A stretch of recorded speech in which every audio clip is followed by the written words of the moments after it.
Friends, మీకు ఈ video నచ్చితే లైక్ చేయండి, సబ్స్క్రైబ్ చేయండి.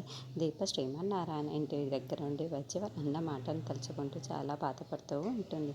ఇంతలో అక్కడున్న కార్తీక్ వాళ్ళ అమ్మ దీపని చూసి, ఏంటి దీప ఇలా ఉన్నావు, దేనికోసమో బాధపడుతున్నట్టున్నావే అని చెప్పేసి అడుగుతూ ఉంటారు. ఆ మాటలు వినక వీళ్ళకేమీ చెప్పలేను అని చెప్పేసి అనుకుంటూ అలా మౌనంగా చూస్తూ ఉండిపోతుంది. ఇంతలో అక్కడికి కార్తీక్ వాళ్ళ నాన్న వచ్చి, నేను చెప్తానురా అని చెప్పేసి అంటూ ఉంటాడు.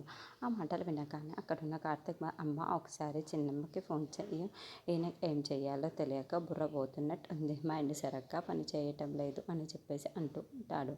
ఆ మాటలు వినగానే అక్కడున్న వాళ్ళ నాన్న మాత్రం, నాకు బుర్ర పని చేయకపోవడం కాదురా, మీకే బుర్ర పని చేయటం లేదు అని చెప్పేసి అంటాడు. ఆ మాటలు వినగానే అక్కడున్న కార్తీక్ మాత్రం, మరి ఖాళీగా తిరుగుతున్నారు కదా, ఏం చేయాలో అర్థం కాక అటు ఇటు తిరుగుతున్నారు అని చెప్పేసి అంటాడు.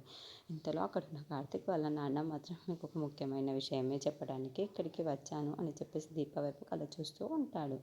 ఇంతలో అక్కడున్న దీప మాత్రం, ఏంటి అక్కడ జరిగింది ఇక్కడ ఇప్పుడు చెప్తాడా ఏంటి చెప్పేసి చాలా భయపడుతూ ఉంటుంది. ఇంతలో అక్కడున్న కార్తీక్ మాత్రం, ఈయన దగ్గర నుండి ప్రశాంతంగా ఉండాలి అంటే ఈ ఇల్లు మారిపోవాలి అని చెప్పేసి అంటాడు. ఈ ఇంటి ఓనర్కి ఎలాగైనా సరే ఫోన్ చేసి ఇల్లు మారిపోతాం చెప్పేసి అని అంటూ ఉంటాడు.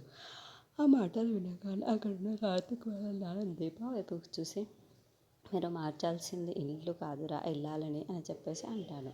ఆ మాటలు వినగానే అక్కడున్న కార్తీక్ వాళ్ళ అమ్మాయితో ఒక్కసారిగా షాక్ అయిపోయి వాళ్ళ నాన్న వైపు కథ చూస్తూ ఉండిపోతా, అవునరా నేను చెప్పేది నిజమే, ఆవిడ చేసిన దానికి మీరు ఇల్లు కాదు మారాల్సింది, మీ ఇల్లాలినే మార్చాలి అని చెప్పేసి దీప వైపు చూసి అంటాడు. ఆ మాటలు వినగానే